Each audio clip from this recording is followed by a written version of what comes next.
It came to a point where we just had to make the jump, and we could have spent years more saving and planning, but at a certain point we just had to take the leap and do it. All these different places around the world, the people are the same. Maybe the culture is different, but people are nice. If you are willing to put yourself out there and to be a respectable person, then people will send that right back to you twofold.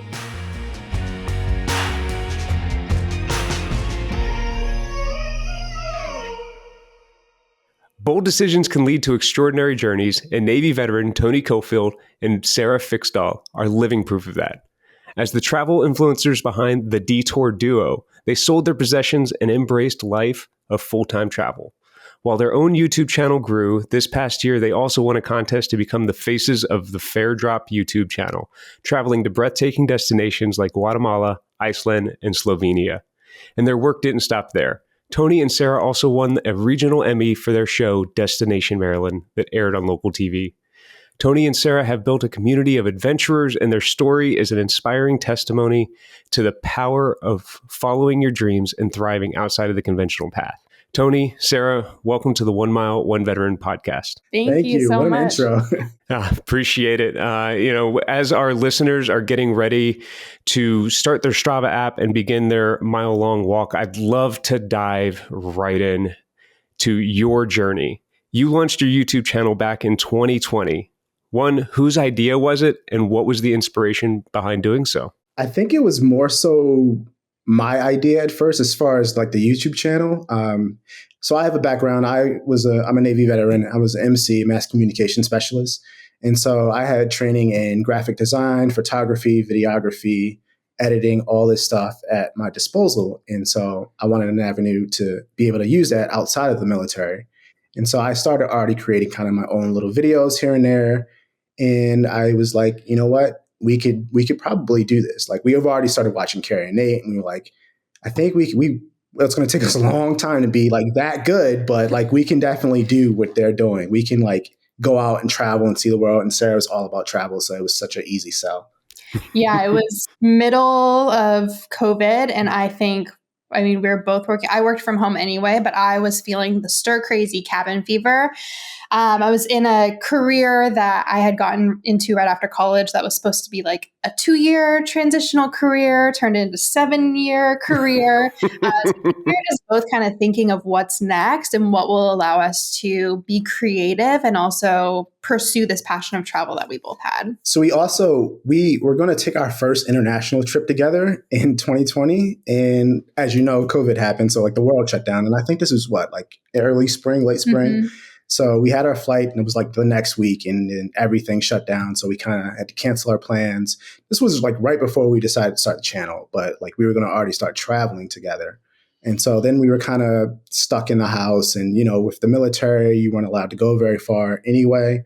And then we kind of just did some camping trips here and there. And we really aren't big fans of camping, but like, what else could you do? During that time, it was either stay in the house, buy an RV and travel, or go camping. So we decided to go the cheaper route and go with a couple camping trips, started our videos out that way. And the mindset was really that if we do it this way and we go local, we're in Norfolk, we can go to like places that are pretty local, go camping. And if we do it this way, we know we're not going to have a big audience, but we can at least improve our craft. And so that was the mindset going into it. It was like, all right, we're going to do this. We're going to get really good at it. And then when we start really traveling internationally, like our videos should look hopefully a lot better than they would if we were just starting out. So it sounds like the 2020 COVID pandemic was kind of beneficial in the fact that you got to iron out a lot of the kinks and really define what your travel was or what your channel was during that time, and kind of test if this was going to be something that could sustain full-time work. Yeah. That's really awesome. I'm super curious, what brought together a traveler and a creative person? Like, how did you two come together to meet and decide, like, this is something that I want to do? Well, we met on Tinder, which I feel like you don't hear a lot of Tinder success stories, maybe. It'll be almost 7 years now, which is crazy. But I had just a year prior graduated college, moved down to San Diego, and that's where Tony was stationed at the time. So we met there. We did a lot of long distance, as I'm sure many people in military relationships have also done. Lots of deployments, you did a post-grad program in Syracuse, New York. So that was entire cross-country, long distance. My creative piece is very different, whereas I grew up in performing arts. So I did a lot of theater, vocal performance, dance. So it was less digital media, but I still had that like creative itch to make something. So I think that's kind of where we combined together. And I think that helps a lot too, because there's still such a performance aspect, even though I wouldn't call what we do performative, but you have to be comfortable filming in a crowd of people and speaking to a camera and kind of presenting that authentic piece of you for a wide audience that you don't know how they're going to maybe interpret what you're doing or who you are. So I think that's kind of where our creative pieces come together. So I'll say I am an awful singer, but I think what sold Sarah on our first date is I took her to karaoke and I sang a bunch of songs in karaoke, and I think that was what won her over. So it's the confidence. What was the go-to karaoke? Probably Prince. Yeah. I always belt, so it was probably Prince song. I think it was. No, you did Poison on our first date. I did Poison. Bell Big the Okay, I was about to say which like Poison the band or Poison the song. Oh, good question. Either would be equally impressive, I feel like. I love that. I love the fact that you would embrace the fact that you don't have much of a singing voice, because my go-to stuff are things like the Humpty Dance, Baby Got Back, and nice. And the likes of that, and then maybe a few country. But that's really amazing. You know, you're so good and talented in front of the camera, very comfortable. And you're right. Like it takes a lot of practice. And I'm really glad that you had the opportunity of 2020 to start getting used to speaking in front of the camera, because there's a huge difference between being on stage and being very expressive and loud to being a bit more reserved and having to hold still and hold eye line a little bit more intentional, because darting eyes, you know, that's some distracting stuff to think about when you're even looking at YouTube as a professional medium and not as a hobby. Yeah, I think also just more vulnerable too, because you're showing up as yourself, whereas in performing arts, you get to hide behind a shield of a character. So I was just yesterday watching our very first YouTube videos. It's rough. It's really rough. But I think the thing that's grown the most is our comfort on camera. And that's not something that I don't think you can be taught. You just have to do it and get over the fear and just get used to being vulnerable and showing up as yourself. And, you know, people will either love it or they'll maybe not love it. And that's okay.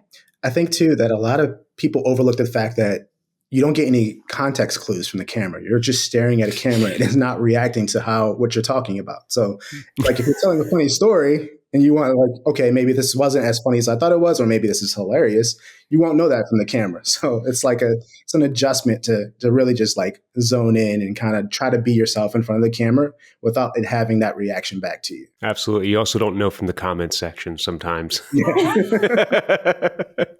Well, so what was the turning point in 2023 then that you said, hey, we're going to sell off everything we own. We're feeling comfortable, we're feeling ready, and then you moved into traveling full time. How did that make you feel, and what made you decide to finally do that? Well, that was the year I did 9.5 years in the military, and that was the year I got out. And so we have stuff pretty much everywhere. We have stuff in my dad's house, my stuff at Sarah's parents' house, and then we ended up getting out, leaving Norfolk and staying with Sarah's sister down in Tampa, Florida. And so we had stuff there too. So it wasn't. I like to have a bunch of stuff. And so for me, it was like hard to try to justify getting rid of a lot of things. But then it was also like, well, we have stuff everywhere. So we can really get rid of stuff we're not using. And then when we started traveling, the first 2 weeks, we had just our backpacks. And I was like, well, I don't need these pants. I don't need this shirt. Next thing you know, I'm like half the size of my backpack. So it's really it's an easy adjustment. Like if you just kind of commit to it a little bit, then you can be like, all right, I really don't need as much stuff as I think I need. Yeah, I think we had known for a while this is the goal, to be full-time travelers, be kind of nomadic for as long as we could. Mm-hmm. It came to a point where we just had to make the jump, and we could have spent years more saving and planning, but at a certain point we just had to take the leap and do it. We finally had like a little nest egg of financial safety net from the TV show that we made. So we're like, you know what, we're just going to take the leap, go abroad. We're going to a place where our American dollar stretches very far. So that was also very reassuring. But I was at a point where I wanted to transition out of my career. So we just thought, you know what, why not now? We've downsized so much of our stuff. We don't own anything. I sold my car, never owned a house. So we just figured, why not? And see if we love it and see if it'll work. We just decided whatever money we have now, we're going to go over there and we're going to stay there until it's gone. Yep. So that's basically what happened. And then like the Fair Drop auditions happened. So like right at the end, it was like perfect timing. You know, Leanne and I did go on the road for about 18 months before coming back because we wanted to launch our podcast. We wanted to give ourselves the best opportunity while also traveling. And so a lot of my experiences during that time was I really enjoyed the slow travel aspect because coming from a military background, and Tony, this might resonate with you, it's super structured. Yeah. Your days are planned out months in advance. You kind of know what to expect. The paycheck is very steady. Unless you mess up, you're going to get paid. Even during government shutdowns, you'll get that back pay. So like the financial worry is never there. As well as having just the general support of the community around you because they see the military and they're like, you're doing it, right? But you decided to transition after nearly a decade of service. And then to further that off is go, I'm going to do a fantasy career in some people's minds. Like this career doesn't exist. So you're going to make up your own job and go live in these destination places. You're just going to waste your money. Like that's what I heard from some of our critics going, are you sure you want to do this? Because things are also always changing and going from transition to transition to transition to transition to transition, especially with the Fair Drop stuff, your guys' pace picked up a lot. How did you end up managing all of those transitions so well? Because the camera showed that you were doing pretty well. Mm-hmm. You were right. The military is super structured, and getting out, it was a little bit of an adjustment. But with slow travel, it just makes it so much easier to just kind of, okay, well, we're here. And let's film a video. We can film a video, but we're going to be here for the next 3 weeks. So whatever I think I need, we can take care of that. If I need to take care of any kind of medical issue, we can take care of that. It's just having that mindset to be able to know that you need to adjust. Because it is like in the military, if you have a cold, you can just go right over to medical, right? It's that easy. So there's a few extra steps that involved when you're on your own. But with traveling, it was easy for us to be slow travelers because if something came up, and a few things did come up, then we were easily able to plan it out. For example, like you had to renew your passport when you're in Thailand, and then I fly a drone. I've crashed my drone like 3 times. And one of them was your fault, right? Only one time. But they didn't have the pieces to fix it. And so like they're like pretty, I mean, it's not an insignificant issue, but it's like minor issues that things we can adjust to really quickly on the fly. And so that's what we did. We ended up going to Malaysia, ended up getting her a new passport, ended up getting a new drone. And it was just kind of having that ability to be like, we know we're going to be here for the next 6 months anyway. So anything we need to take care of, we can take care of that. I think we were very intentional about, we're not just vacationing full time. We're not even necessarily like traveling full time. We're picking up our lives and just putting them in different countries. Mm-hmm. So we have a lot, we're big downtime people. Yeah. Like we have a lot, we need our rest, we need our downtime. So we incorporate that into our daily schedules. There's, little routines that we can implement. So it's not go, constantly like sightseeing and tours and excursions. We're just living our normal lives as business owners and entrepreneurs in other countries, essentially.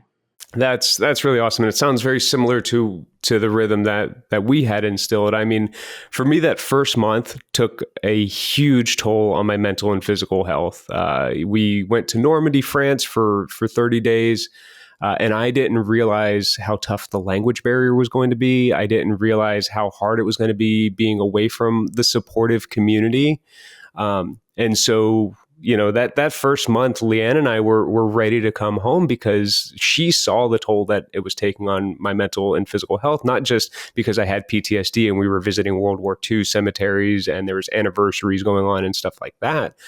But like I said, the lack of stability and the lack of regular routine. It wasn't until we got to Greece that we started putting that into our own lives and things started to make a shift. How did you two maintain your well-being and manage your stress while being on the move and being in these new locations with your new lives? Yeah, I think going slow was a huge part of it. I think what helped us too was starting in Thailand because it's so tourist friendly and the infrastructure for tourism and backpackers specifically is very well built out. You're not going to run into a language barrier. You're not going to run into any extreme situations. It was very safe. Thai people, I've preached this 1,000 times, but they are the most hospitable and kind people we've ever come across in our travels. So I think that helped a lot. And then we could kind of build our confidence as travelers when we went to more challenging destinations like Cambodia, for instance. Still pretty backpacker friendly, but it was just a little rougher to travel through, not as built out, which was amazing because then we could have that confidence and then focus more on our growth. But for me, I had a situation we were in Malaysia and we were probably 4 months into our trip at this point. And I was just, I think the isolation just hit me. Like I can spend 24/7 with Tony and it's fine. But I think I was just like, I've only talked to one person for the last 4 months. And I was missing home. I was missing friends. You're starting to miss these milestones. So I made it after a slight mental breakdown. I made it more of a priority to reach out and be the first one to initiate contact with friends back home, family back home, staying connected in that way. So I think that helps a lot because we have each other. We have friends we've met on the road, but having those ties to a home base and a community that I've been a part of for 10, 15, 20 years was super important. And I think too that we kind of took control of our own structure, right? So we got there and everything was chaotic. We were in Bangkok and it's like, where do we go? Everything is just moving. And it's like, okay, let's start planning out the things we're going to do. I'm a very plan-oriented person, especially when it comes to our videos. And so I'm like, all right, I can find these places for us to go. I can find these places for us to decompress at because there's a lot of cafes, there's beaches, there's anything we really needed was there for us if we just kind of looked for it a little bit, right?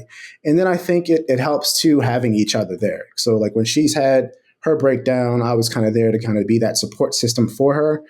And then when I'm going through my issues, she's kind of my support system too. And so we kind of been in a relationship long enough to kind of feed off of each other and on our positives and negatives. And we know when each other's struggling. So it's kind of all right, you're going through something right now. I know exactly what you need. I'm going through something right now. She knows exactly what I need. And that it's helped us get through the tougher times. Yeah. And I think any entrepreneurs listening to this might relate, but it's so easy to get caught up in just being business all the time, especially if you are remote or started your own business or are a one-person business. So we got to a point also in Malaysia, that was just a really the crux of a lot of mental healing. But we were like, we need to go somewhere and not work and not film. So we booked our budget for accommodations when we were in Southeast Asia was $25 a night. And we splurged on a $60 a night resort. What? You splurged? I know.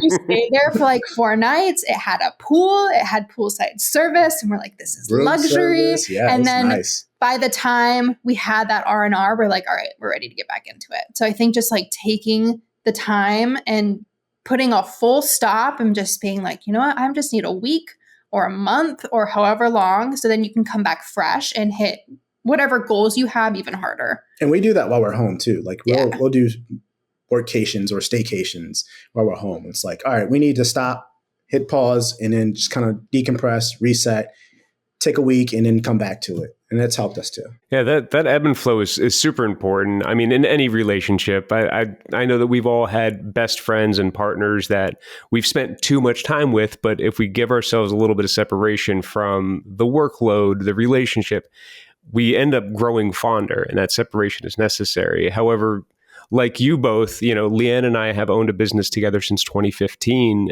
We've worked out of the same room for most of our relationship. Even when we've had full-time jobs outside of this, our lives have been heavily centered around our business. I know some of the things that we do, and our listeners can go back and listen to some of the episodes where Leanne and I talk about it. But I want to hear from you all as entrepreneurs, full-time travelers, like the travel and the entrepreneurship is such a good thing for a relationship if you know how to manage it properly. Like, it builds deeper connections. You end up having a lot more fun if you guys are on the same path. So how do you navigate your partnership, entrepreneurship, and living and working abroad most of the year? I think that was something we struggled with in the beginning. I think we both had very different visions of what our YouTube channel would be, just because we watch different people on YouTube. I was very much like lifestyle bloggers, fitness influencers, day in my life. Like, we don't need to plan anything. Let's just pick up the camera. And Tony is like, no. He was very like cinematic with his thinking, scripting, pre-production, like talking points. And I think I probably took like a good year and a half for us to kind of merge the two styles, which one I think has helped a lot, but it was also communicating through all of those creative differences, I will say, which I think now we both get each other's like style and viewpoints, but we're also able to give suggestions and critiques in a way that will be received well. Because I think that was a big part in the beginning, was like, why aren't you reading my mind? This is what I want, and that's not showing up on the screen. So just communicating through that. And I think just the combining of styles has helped a lot. Yeah, you said it. It's definitely communication and compromising. So like compromise, yeah. Talking about the things that you want to do, and then also being like, okay, this isn't realistic for both of us. Let's come somewhere in the middle. And I think, like you said, that's really helped us not only grow our channel, but like help us in our relationship too. What is it like to give critical feedback to your business partner, lover, best friend, partner? Like, what is that experience like? I get nervous every time because I don't want to hurt the feelings, but sometimes things need to be said. How does that go for you two? It's definitely a nerve-wracking. Not nerve-wracking. You get nervous, but I think you kind of just have to. For me, I can take critical feedback as long as it's like constructive criticism. Like if you say, okay, I don't like this part of the video, or I don't like this, and this, well, then tell me why. And if you can tell me why, then I can be like, okay, that makes sense. Let me see if I can change something about it. But yeah, I think it's always interesting because it's like you said, you don't want to hurt anyone's feelings, and when you're creating your vision. And then for us, it's two different visions coming together. And so like, you don't want to step on anyone else's vision. I think because so he edits all of our long form videos. Before anything goes up, I review it and give notes. Yeah. So I think I have learned a few, number one, like picking out what's important. So I'm always going to call out typos, any currency conversions, anything like that.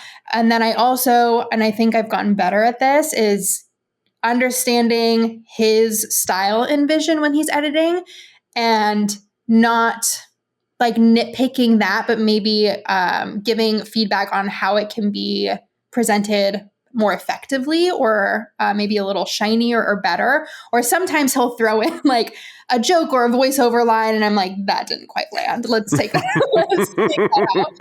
But and he's cracking up. I think I've gotten. I think it's hilarious. I think I've gotten better with giving feedback for sure. I hope you're enjoying the conversation so far. Do you want to travel the world like Tony and Sarah? Or how about just go on a vacation for virtually no cost? Learn how to earn and maximize miles and points in less than 5 minutes a day with our favorite free travel newsletter, Daily Drop. Check out the link in the description to learn how to land your next trip for nearly nothing. Now back to our chat.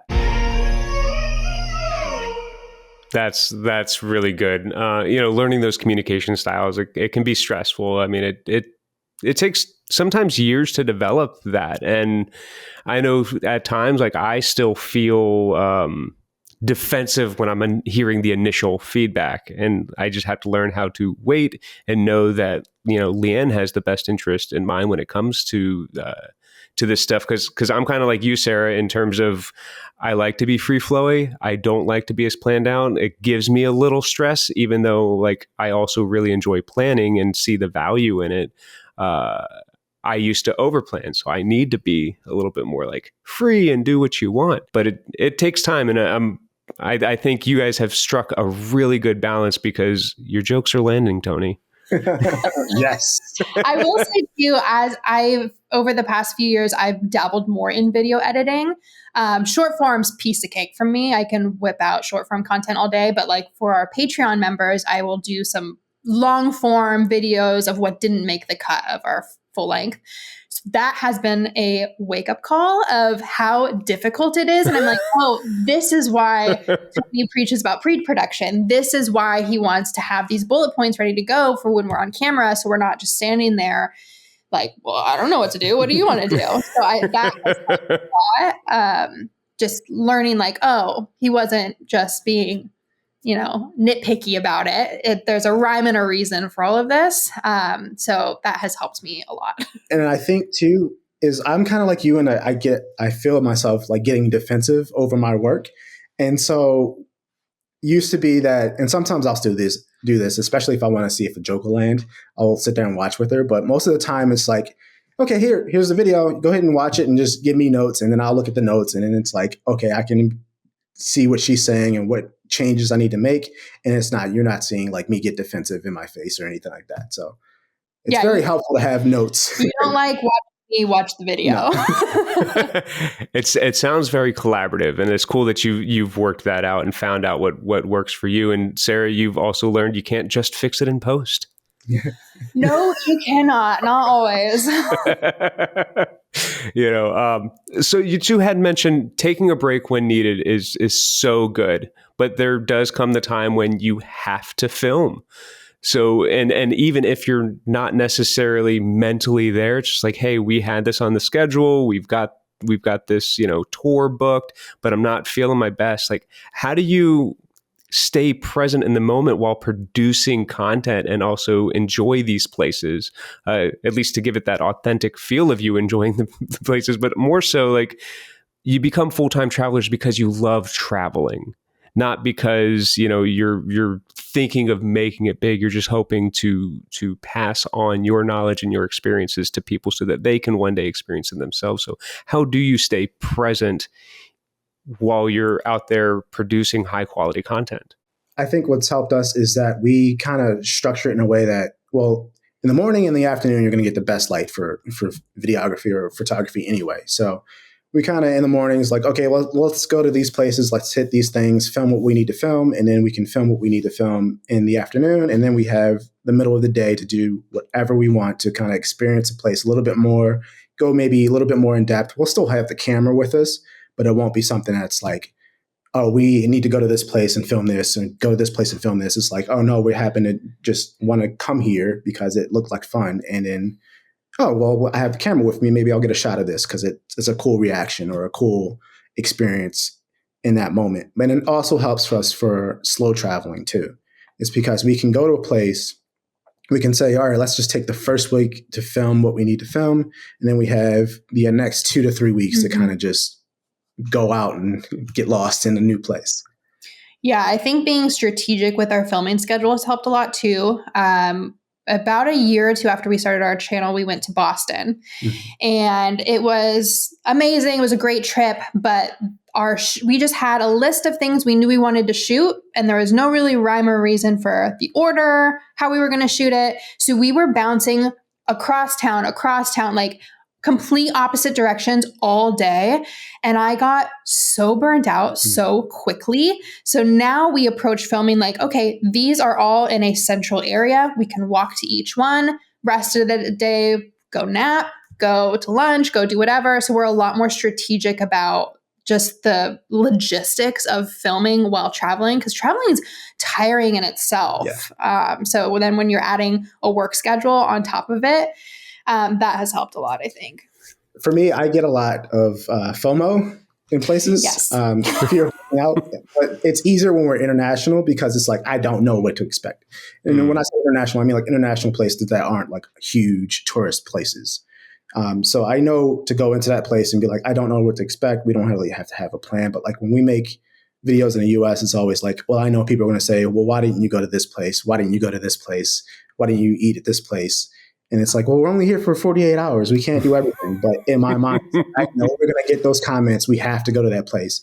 And it kind of makes traveling a little bit harder when you start thinking like that. You know, like you're not thinking about your experience in a new place. You're thinking about how people will perceive your experience in a new place. Mm-hmm. And getting over that hump has been something that we've really adjusted with. How did that affect your rhythm when you started doing the fair drop stuff for these last 6 months? Drastically. Oh my gosh. Hard because the past 4, however long we've had our channel, 4 years, it seemed like our little pocket of the internet that we kind of curated, and like people came to us and they knew us and they liked us. So then when we're posting to these people who don't know us, don't know our backstory, haven't spent time with us, it was hard. And for the most part, the audience from Fair Drop has been incredible, like so amazing. But there are some people, there's some comments that just stick with you. And of course, out of every 3,000 positive comments, you only think about the one critical one. Yeah. And that's something we have had to get over a lot. And I think with our first few videos, we were taking the comment section as like truth. And that was interfering with how we were filming in the future, because we're like, okay, we need to get ahead of this. I know if someone's going to say this, so we need to not do that, or someone's going to comment this, so we need to do that.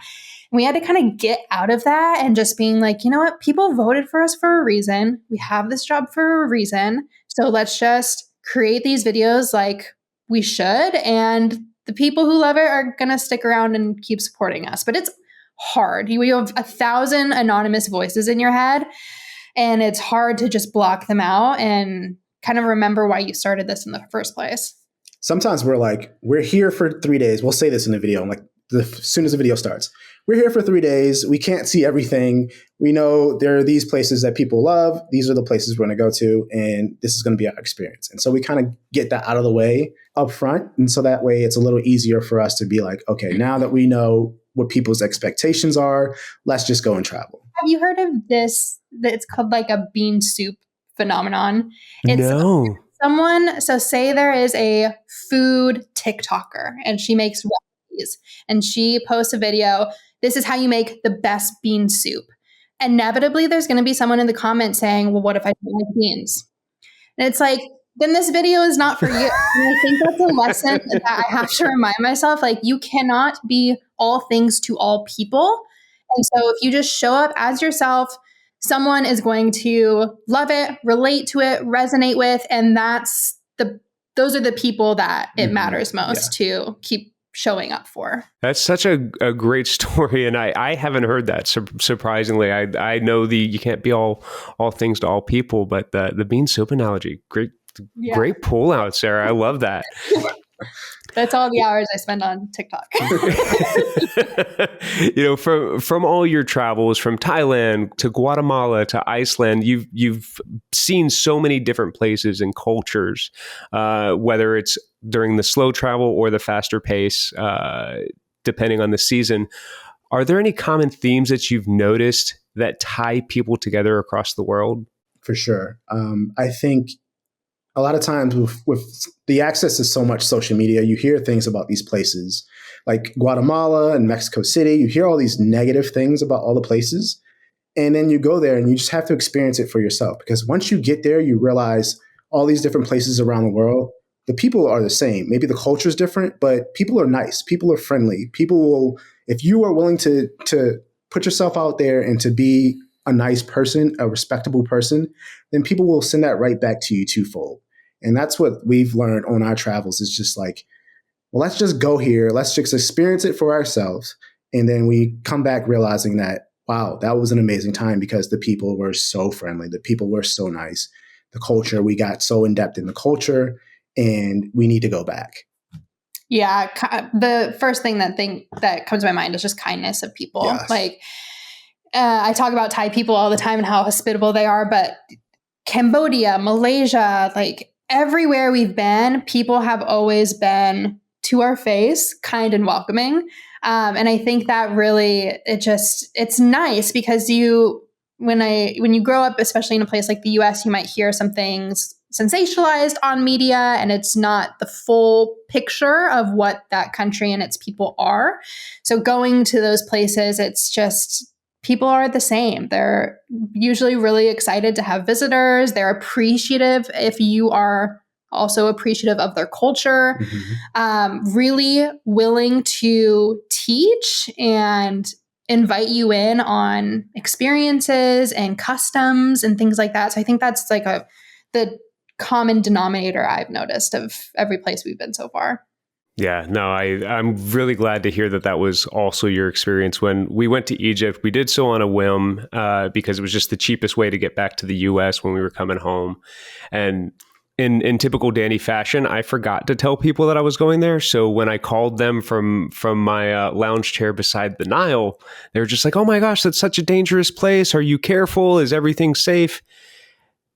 And the thing that I remember the most about it was the people there are so incredibly kind. When you just take the time to sit down and break bread with them and talk to them and learn about their kids and their interests and their families and their lives. And, we still chat with a few of the people that we met on Facebook and WhatsApp, and we check in on them. And, they have dreams of coming to America and visiting Miami and New York. And I'm just like, so when's that happening? But you're right. Like the perception that we have is not always the reality. Yeah. I think also too, it goes on another way of, there have been a few places we visited this year that we were told not worth it, overhyped, overrated.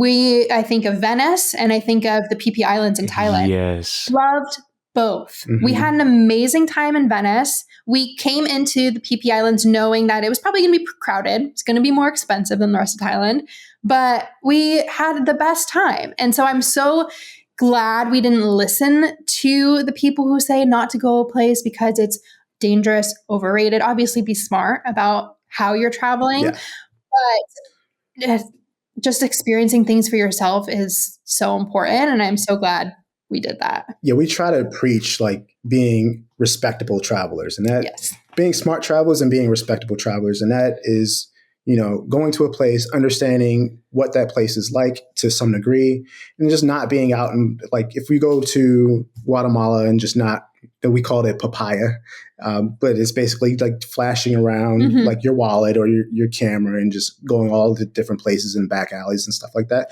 You got to be a smart traveler sometimes. And then when being respectable is respecting other people's cultures. You're in their country. You have to understand that you're in their country. You have to be respectable to those people. And if you just do small things like that, just embracing a different person, being welcoming yourself, then the people will be welcoming right back to you. That especially goes too for two people who film our experiences. So we're constant. I think the first phrase Tony will Google in the local language is, "Can I take your picture?" Or like, "Is video okay?" So just getting that permission, not shoving a camera in people's faces, being very cautious of the surrounding that you're filming in. So you're not being obnoxious. You're not centering yourself, especially at like a festival or any sort of cultural experience. I feel like I see that a lot. So we try and be really aware of our surroundings as travelers, but then also as people who are carrying around this big flashy camera and not distracting from the experience and taking away from other people's visit. And it really helps to get to know people there in these places, right? Like our first fair drop video was in Mexico City and we stayed with this guy, Octavio, and he was an absolute character. And I think because of him, it really changed our perspective and our experience. Like if he wasn't there, we'd probably still have a good time. But because he was so welcoming and we stayed in his house, he made us breakfast, he made us huge breakfasts, and he wanted to show us around his country. So because he was so open to that, it made the experience feel 10 times better than it probably would have been. Mm-hmm. And there's so many opportunities to link up with people in these cultures, from volunteer opportunities. I know we did that a few times when we were in Canada, to just going and being a part of a local event. And Tony, I've got to say, like, making an effort to learn a language, even if it's just a few words, goes such a long way in being welcomed in a society, because like they know clearly we're American. However, like we're not those Americans. We've taken the effort, even when we're mixing up Spanish when we should be speaking Italian. Of course, I had to watch the Venice video because I had heard the same things. You know, before we moved back to Hawaii, I told Leanne, like, hey, we're coming off the road. We have this amount of money left. I'm willing to spend. And so we did a 30-day road trip around Italy. And I was terrified because of my PTSD. Italy is one of the most visited places in the world over these last couple of years. They have more tourists than anyone anywhere. And Venice, you know, I was like, oh, we're going to go to this small island that is heavily visited. This is going to be nerve-wracking. However, you know, you kind of like hit the nail on the head when you were in Venice. Pick your hours that you're going to go out and enjoy it. Enjoy the sights and go down those alleys. You know, I like to go run when I get to any place so that I can familiarize myself. And that usually is early morning stuff. So I get to have that experience before the tourists arrive. And, you know, I had come from a French speaking place. So I kept on mixing up French and Italian. Yeah, it's hard. It's such a warm feeling to just try to make an effort to learn a new language, even just saying hello and seeing, you know, someone that doesn't speak your language, you're speaking their language to them, seeing the smile on their face when they think that you're making an effort is just like, oh, okay, this is why we do it, you know? I will say Tony's pronunciation of like thank you and hello in Thai got so good that a lot of people would be, you speak Thai? And he's like, nope. That's where you get the first couple of phrases down, like you get them down packed, and then you start speaking another language and you're like, I'm sorry, I only know how to say that. Do you feel flattered ever when that happens? Because you're like, oh, they think I'm one of them. Yeah. I've made it. So what's been one of the most surprising lessons that you've learned about yourselves through full-time travel? Gosh, I think I've learned a lot, but I've also grown a lot. I consider myself a person with anxiety, especially with crowds and unfamiliar situations in particular. Mm-hmm. There's been a couple of just like travel tips I've picked up to help mitigate that. Like something that has helped us when we're arriving in a new country, don't know the language, don't really know what it's going to be like. I pre-schedule our airport pickup. So instead of trying to navigate a taxi situation where I might get scammed for a different price, I don't know the language, I don't really know where we're going, that has helped ease my travel anxiety going into a new place a lot. So just kind of picking up those new tips and tricks. I think I have gotten a lot more lax just with like life, possessions, experiences, just a lot more go with the flow. I don't say I was ever like super stringent on anything, but I think I've relaxed a lot. And part of that might just be turning 30 last year. It might just be growth as an adult. But I think that has helped a lot. And I think we're able to laugh a lot more at tricky situations instead of me instantly going to panic and solve mode. I think we're able to like laugh a lot more and be like, you know what, this is not the end of the world, especially if we're in a place like Thailand and it's like, you know what, you crash your drone, look at where we are. We're at this beautiful beach in southern Thailand. Fine. It's not the end of the world. We can solve it later. But I think that has helped a lot. I kind of touched on this earlier, but it's really just kind of embracing a new culture. Just it being in the military, like we would travel. I was combat camera and we would travel to different places all the time and kind of meet the people there. But having that slower pace to just go out and then try to meet new people and just kind of embrace into a culture is a new experience for me. And it's taken a little while, but now that we can go to these places, we can try new food that we would probably never even think about trying a few years ago. And to just be able to just embrace a new place has been like such a process that I felt myself growing throughout. That's awesome. Well, thank you for the transparency and the tips of sharing. And now that you've been on the road for a while, seeing how taking the risk going for full-time travel and how it's worked out, what advice would you give to others wanting to make a big life change, but maybe fear or uncertainty is holding them back? I'd say just do it. Like if that's something you want to do it. Like there's going to be fear, there's going to be uncertainty, but you know what? As long as you go into it with some kind of plan, some kind of goal, then you're going to make it out of it. I mean, it's not going to be perfect. You're going to have failures. You're not going to have all success. But if you are really passionate about whatever you want to do, if you're passionate about going out and traveling, then you can go out and travel. Like we don't have a lot of money. We were able to spend 6 months in Southeast Asia because that's something we really knew we wanted to do and we were committed to doing it. So if you have that fear and uncertainty, it's going to be there, but you have to just have a leap of faith. You have to just go for it. Yeah, I think it's never going to feel like the perfect time. It's never going to feel like, okay, I have enough saved, I have enough planned. I think just taking that leap, but being open to embracing the messiness and know it's not going to be cookie cutter perfect all the time. I think our very early YouTube videos speak for that.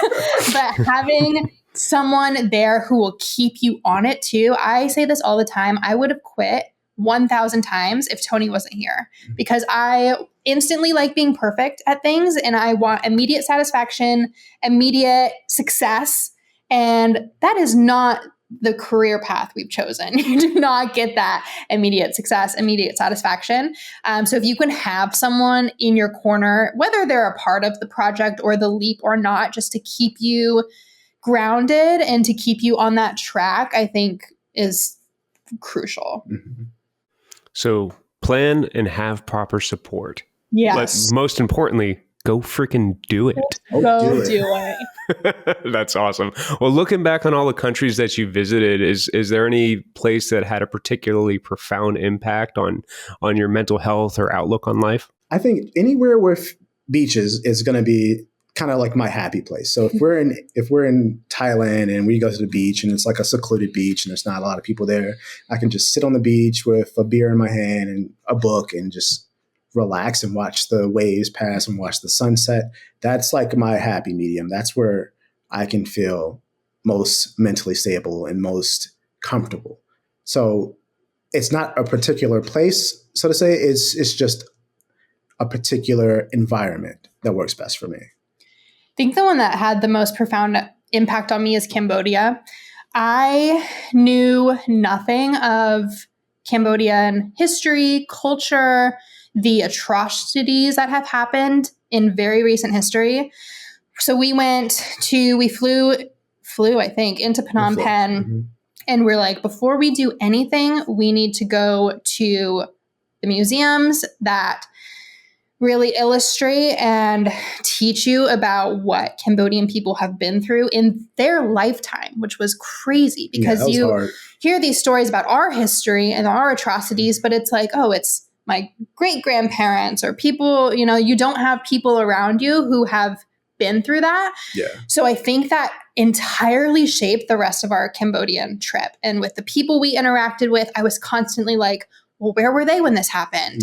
Do they still have family here? Like it constantly shaped how I was interacting with Cambodian people, the country, the places we were visiting. It was very profound. And so I think about that a lot.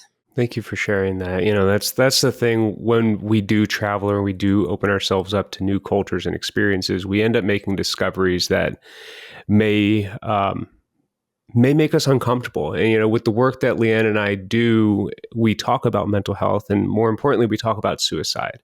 And we've come to discover over these last several years that suicide isn't just an American problem. It's affecting countries and people across the world. to include their service members, their veterans, and their first responders.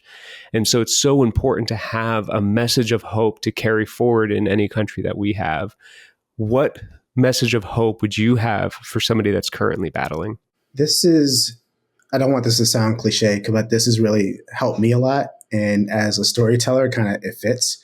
But basically, knowing that you are in control of your own story, being whether or not you're always going to have support, right? Like, even if it's not your immediate family, even if it's not your immediate friends, there's going to be that one friend, there's going to be that one avenue, that one outreach, that podcast that's going to be there for you. So there's always someone that's there. Sometimes you might have to be willing to kind of reach out a little bit more to find that person or that thing that's going to help you. But you have to understand that you are the main character in your own narrative, and you have to take that charge. And to do that, you have to kind of start building your own set of goals. It can be little goals. It could be grand goals. It could be that passion that you had maybe 5 years ago that you need to rediscover. It could be travel, like it was for us. But as long as you have that thing to hold on to, that thing that you know that you want to change the trajectory of your life, you can do it. You have to be able to write your own story, right? And so I think that's like the lesson that has helped me grow, but also that I think we can share to other people, especially those that are battling with suicide, that are battling with their inner self, is just understand that you have avenues for you, but also you are also in control of that. Thank you, Tony. I appreciate that. And it's so true. We do have to take charge of our own story and our own narrative and work on building a future that we desire. And with that, you two have continued to build on your own story and travel around the world, creating content that is educational, entertaining, and connecting. Your community is so amazing. So where can people find and connect with the two of you? They can find us on YouTube at the Detour Duo. We are also on Instagram at the Detour_Duo. Any social media website that exists, we are probably on it. The Detour Duo. Yeah, the Detour Duo. But thank you again, Tony and Sarah, for coming here on the 1 Mile, 1 Veteran podcast. Yes, thanks for having us. Thank you so much. And for our listeners, remember, you can also catch the 1 Mile, 1 Veteran podcast on Reese Across America Radio, ready for you on platforms like iHeartRadio, Odyssey, and the TuneIn app.